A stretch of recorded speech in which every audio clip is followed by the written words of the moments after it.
Welcome to Friday morning. Guys, this is the best day of the week, bar none. Friday is the best day of the week. So glad to be here. Look at this food I have here. We're at Quotes, okay? We're at a place called Quotes. This is at Willowbrook Mall, north side of town. Look at the delicious entrees we have here. We're going to tell you all about them. Jesse's going to help me sort of break these down. He is a chef, I should say executive chef.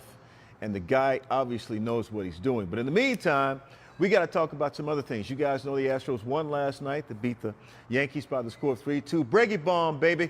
Breggy bomb in the third inning. And that's all they needed. And then it was Framber Valdez taking it from there. And the Astros go on to win 3-2. And they take a 2-0 lead back to New York. That has an open-air stadium, by the way. Yankee Stadium is an open-air stadium. I have no idea why the Yankees manager Aaron Boone was complaining about, last night. And I guess because, Aaron Judge's ball didn't go out, of the park as a home run. Kyle Tucker made a wonderful play. But anyway, let's talk about Friday morning. Let's talk about this morning, and let's talk to Chelsea. Blue, green, yellow, white. Let's see, what else? Chelsea Seabold. Let's see, Chelsea Seabold Clinic. Let's see, trying to figure out what other nickname can we call you, Chelsea. Chelsea Green, Chelsea. I don't know how I feel about Where that, are you, Chelsea? Seabold Clinic. I feel like you're talking noise. So we're at Kenny and Ziggys on Post Oak. Today, we've been hunting for Yankees fans. I don't know. After last night's loss, I think they are in hiding. It's been real tough. Under the covers. They are under the covers. They're trying to get well. So we have some soup for them. Yeah, we got some matzo ball soup for them here at Kenny and Ziggy's. So Ziggy has been with me talking smack all morning. Although you are a New Yorker. I am. I was born on the Lower East Side of New York, but I've been here for 25 years, so I think that makes me an honorary Houston. Absolutely. You do get the honor, especially with food like this that you're bringing to the city. So good. I got to make sure I wiped off like the pastrami. No, you're looking good. I'm good. You don't have any schmutz on. Okay, nothing in the teeth. I'm no, good. No, okay. you're doing all right. Appreciate it. Good looking out for me. All right. So we talked about your background as well. When did you become an Astros fan? It's funny. When I was here for the first 5 years, I was so busy. I really didn't have time to really do that, but I was taken to a couple of games, and I really enjoyed it. And then the players started to come into the store, and I got to know friendly with them, and it just, it developed like that. I mean, so we see them all the time, and I mean, listen, you got to support your local people and also your friends and your customers. Yes, amen to that. And I got a shout out to Al, the owner of Marquee 2 over on Bissonnette, because we did an interview with him. He is a true blue Yankees fan. Like, He is, even though he's a Texan, he is not letting go of the Yankees. Right. So we'll give him respect, because he does say that he makes sure that he plays the Astros games. Like, Astros take precedent when they are playing, and then if they are playing the Yankees and he gets emotional, if he wants to shout, he takes it in the back. He ducks off, takes it in the back. So shout out to Al over there at Marquee 2. I got to bring this up as well, because we had a good discussion the other day about airplanes. I want to shout out to Ruben Dominguez too, because he flew out to New York and he posted a picture on his social media, Facebook, if you guys haven't seen it, of him stuck in the middle seat on a packed plane. Oh my God. The struggle. I told him he was taking one for the team. I think that's terrible that the people over at Fox couldn't get him business class over there. It's terrible. You heard it straight from Ziggy. Get the business class upgrade. I thought Fox is conservative, but you should conservatively put him in a nice seat. Yes. In business class. Okay, and so we had this discussion the other day about airplane seats with Nate after show. It got really heated. Go ahead and listen to this. Yes. Did you say yes? Yes. A couple of times I've had to ask people to move their seats back up because they are in my lap and I don't want them in my lap. And I was ready to scrap for your seat, not the one behind you. You pay for your seat, so you need to sit in your seat. That's right. The tuchus that you. No, your tuchus. Your tuchus fits in your Now seat. he's trying to take the legs. You don't put your foot all up and do all this. I'm like, no, go home and do all that. Go home. And what people are agreeing with you? There's nobody on Facebook right now agreeing with you. What people? The etiquette experts say it is fine to recline. Oh, I'm going to use that. It is fine to recline, Nate. That's what. Okay. All right. So the debate is whether or not it is okay to recline your seat on the airplane. What do you say, Ziggy? Well, first of all, it depends what airplane you are on. Okay. Some carriers are like to shove that extra row. If they take out the row like it used to be, then it wasn't such a big deal. But now, God bless you, if they recline, they're practically in your lap. So now you could be making a friend you never made before. Getting so close, right? So close, right. But for poor Ruben, he still should be in business class. It's terrible that Fox did that to him. They say don't recline on Ruben. No, please, don't do that. Ruben. He's tall. He is tall. How tall is he? He's about 6-something, right? Yeah. Oh, yeah. He's definitely. He's got like 6'1", 6'2". I mean, you can't. He's got no leg room. No leg room. So sorry for you, Ruben. Thanks for taking one to the team. You also can't recline on Nate because we can hear how fired up he is about people reclining their seats. I'm going to stick to my motto. It's fine to recline. I'm sticking with it, Nate. We can argue about this all day. Sticking with my motto. Well, look, Chelsea, I'm not going to argue with you. If you want to recline, you can recline, but anyone else cannot recline. And I saw our boss, Dart Babel. He was like, what did he say? From the time it takes off, he's reclining. Well, it's kind of hard it's kind of hard not to recline when you sit in first class. When you fly on private jets, yeah, you can recline. He doesn't fly commercial. Okay. So I totally understand that. But if he was flying commercial, no, he probably would not recline. But he flies first class and he flies on private jets. He's a vice president of a company. That does make a difference. So, you expect him, he's an executive. He flies executive travel level. So, I totally understand why he does what he does. So, I understand, Dart, you big time. You can get on the private jet. Yeah, and we need to talk. We need to talk about him passing on that first class experience to Ruben next time. So we'll have that We really do. We really do. The station manager doesn't go in that middle seat. Right. All right, Nate. Good to get back to my sandwich. All right, Chelsea. Hey, tell my man Zicky I said hello, will you? Tell him I said hello. Nate Griffin says hello. Oh, hey, Nate, how are you? You doing all right? He's doing all right. Just a little fired up, got a little blood pressure going over the airplane seat. But he's all right. Okay, well, good. Tell him to come and visit us. All right, very good. All right, guys, we're going to move on to Ruben now. All right. And talk to me. All right, very good, very good. We're going to holler at my man. Ruben, I heard you had a bad experience on the plane, man. Well, first of all, I just got to thank my good friend Ziggy Gruber for the passionate words, the shout out, the recommendations to management. But that's going to fall on deaf ears, my friend, because I've been riding in this rodeo known as Fox 26 for many years, and that ain't going to change. There's a lot more middle seats in my future, I can tell you that right now. All right, but man, let's get to it. Let's talk baseball. It's October. I'm in the Bronx.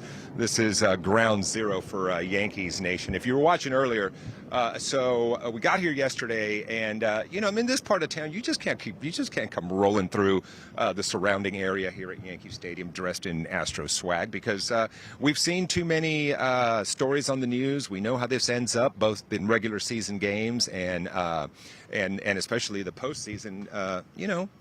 Yankees fans get a little aggressive. So I actually went undercover, put on the gear.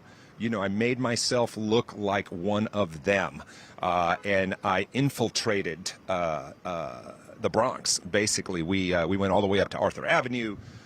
Just made the rounds around, the stadium and went all the way up to the courthouse and stuff. And once people thought they were talking to just one of their own kind, they opened up. They told me things. They gave me insight. It's like I was a member of the club.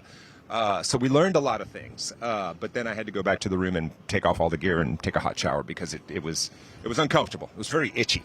But guys, you know what's happening. We're up 2-0, coming to town. The guys might be on a plane right now coming to Yankee Stadium, and it's going to go down here. And I will tell you, if the weather is anything like it is today, it is going to be a gorgeous day. Aaron Boone isn't going to have to worry about the wind at the same time that it's knocking Aaron Judge's home run down and not letting it leave the park. That same wind is elevating Bregman's ball out of the park. We'll have to talk to Mike Iskovitz about that. Has to be some meteorologist will probably know what that term is for a wind that goes both ways like that at the same time. It is a phenomenon I'm not familiar with, but we'll see what happens. And maybe the wind is responsible for the 30-plus strikeouts that the team has, that the Astros have put on them in the last two games. 30-plus. Yow, that's a big number. All right, we got a lot more to do. Nate, you know what I do. I hustle in these streets. Doesn't matter if it's Houston. Doesn't matter if it's the Bronx. That's what I do. We're bringing you the coverage. Keep it tuned to Fox 26. And back to you, my brother. Appreciate you, Ruben. Yeah, you got it right, man. I don't understand. It's Yankee Stadium is an open-air stadium. The wind swirl around up there. There's no roof. I don't want to hear any excuses from Aaron. Yeah, they got no roof. I don't want to hear any excuses from Aaron Boone about the ball being knocked down. Look, Kyle Tucker just made a great play on the ball. All right, we got to get to Jonathan, the turtle. What's up, John? How you doing, man? I'm doing good. I'm doing real good. By the way, what I like about, I don't know if you know this, but I am an Astros fan, but I'm also a Yankees fan. And it used to not be an issue because we were in different divisions. But once the Astros moved over, it kind of messed it all up for me. Obviously, right now I'm cheering for the Astros. I put up my Yankees hat the other day. But if they do somehow beat the Astros, which I absolutely doubt, I will put it on for the World Series. But I'm definitely cheering for the Astros right now. And one of the cool things about where Ruben is, I don't know if he knows this, but the field that's right behind him, they still got the original field right there. That was where the Yankees played since the 1920s. So it's actually still there. They haven't built anything on it yet. So it's really cool to check that out. Going on in the movies, we got Black Adam coming out in theaters this weekend. There it is. Yes, sir. Dwayne "The Rock" Johnson. He's been working on this project for 10 years. And he's really excited about this movie coming out. If you want to check out our YouTube interview with him, go to the Backstage Oil YouTube channel. You can definitely check that out. Also, if you're in for a rom-com, we got George Clooney and Julia Roberts together for Ticket to Paradise. Probably the most fun I've had in a movie theater since the pandemic began. I was laughing out loud through the whole thing.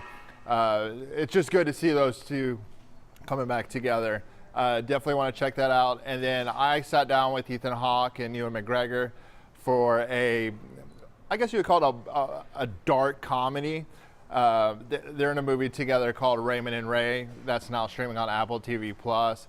And so if you're in the mood for a quirky comedy with dark undertones, definitely check that out. But Black Adam's going to be the big one this weekend, Nate. Looking forward to it. In fact, I plan on trying to. I don't know how I'm going to watch it. We have college football this weekend, but at some point I'm going to try and check it out because I know it's going to be a great film. Looking forward to that, John. Thank you so much, man. And thanks, man. I know you hate that you're a Yankees fan. I know you hate that. But it's okay. I mean, you're an Astros fan too. So my family's from New York. You know, I grew up in Houston. You know, so it was never an issue till they moved divisions. But now they're in the same division. Now it's an issue. So actually, they moved leagues. Remember I mean, the leagues, Astros leagues, were in the not National divisions, League. leagues. Yeah, Thanks. leagues. There you go. There you Yeah. go. I knew you knew that. I just Yeah. need to remind you. All Whatever, right. man. There you go. All right. very Thanks, good. Tate. All right, man. Have a good weekend, man, and try not to cry. All right. Try to hold your tears. All right. I am cheering for the Astros. Big John, I see you, man. I feel you, brother. All right, man. All right. Let's keep it moving. Hey, look, these wonderful dishes are compliments of this man here, Jesse Fields. He is the general manager and executive chef here at Quotes. And we found out about this place yesterday while searching for a place that we can go and actually do our sportscast. And I want to thank you for allowing us to come, first of all. No problem. No All problem. right. So what you got to do, you told me how long you've been an executive chef for over 20 years, but you got to explain these dishes because we have some people back at the station, including our director, Kevin Collins, who graduated from Grambling. And he's really hungry because they haven't won but one game this year. They're really not a very good team. But anyway, at least he can at least enjoy the meal, you explaining what's on the table. All right. So first we have this is our Bayou City salmon. Yes, sir. It comes with dirty rice. I put together Alfredo sauce with spinach with crawfish mixed into it. That's the sauce that's on the top of it. Okay. Then we have a firecracker shrimp. It's over a bed of coleslaw, Napa coleslaw, with a secret sauce on the top of it, a quote secret sauce, firecracker sauce, and sriracha sauce. And here we have our shrimp and grits. It have a Cajun sauce on the top of it. It's smoked Gouda grits with a Cajun sauce inside of it. We have bell peppers and we have crawfish inside of it, and we sauteed the shrimps. If you guys weren't hungry, you probably are now. Okay, so because people at the station, they love to eat.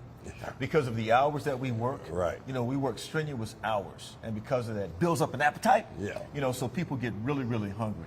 And I'm quite sure that Jose Grignon, I'm pretty sure he's at the station. He's probably hungry right now, and Chelsea's probably hungry as well. And no telling who else has an appetite, as I mentioned before. Johnny Two Big Toes Rodriguez, he's probably hungry too.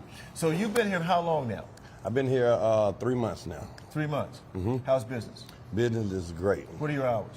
My hours of operation from Monday through Wednesday we 11 to 12, and Thursday through Sunday we are 11 to 2. We have about a minute left before we get out of here. Tell us about the concept. The concept is a southern cuisine concept. Okay. We try to make it so that everybody can come out and enjoy a different variety of different stuff. We have anything between chicken and waffles, salmon. We have fish and grits. We also have a new menu coming out in about another week. We are excited about it. Anywhere between lamb chops and lobsters. So we are very, very, very excited. As you should be, because this food smells great. All right, guys, we got to go. Remember, Quotes, Willowbrook Mall. Come see this man, Jesse. Okay, come see this man. He's general manager and executive chef, and I'm sure that you'll be pleased that you did. All right, it's time to go because we've got to get the weekend started. Remember, Astros playing tomorrow, Texans playing Sunday. Rice also plays at Louisiana Tech. University of Houston playing football, Texas Southern, Prairie View, and HBU. All right, guys, as we always do, we thank the crew because without the crew, we don't have a show. All right, let's start now with Daniela Cinderella, the very stylish Janae, Lisa, Taylor, Shining Diamond, Busy, Rhoda, Big Personality, Shanette, Barbie Doll, Barbie, thank you very much, Barbie Doll, Barbie, Carolina, Lena, Sanchez, Jessica, the Great Berman, Rico, the Suave Jones, Rico, the Suave Jones, producer Mark Coleman, better known as Mr. Oatmeal, the Lion, Grambling grad, Kevin Collins, still looking for another win, the chef John Butler, also known as Mr. Meat, that name courtesy of Two Big Toes Rodriguez, that's right, Two Big Toes Rodriguez, Hockey Dan, Juan, can I get a mic check, Miller, Big Daddy Bradley, Texas Tech Grandpa Mark Jenner, Alex, what's up, Supco, Randy Pickle Juice Tilly, Old Miss Maggie, Dave Lanier, the mayor, and John Gelato Chastain. We are out of here, guys. Have a great weekend. We will see you Monday. Go Astros.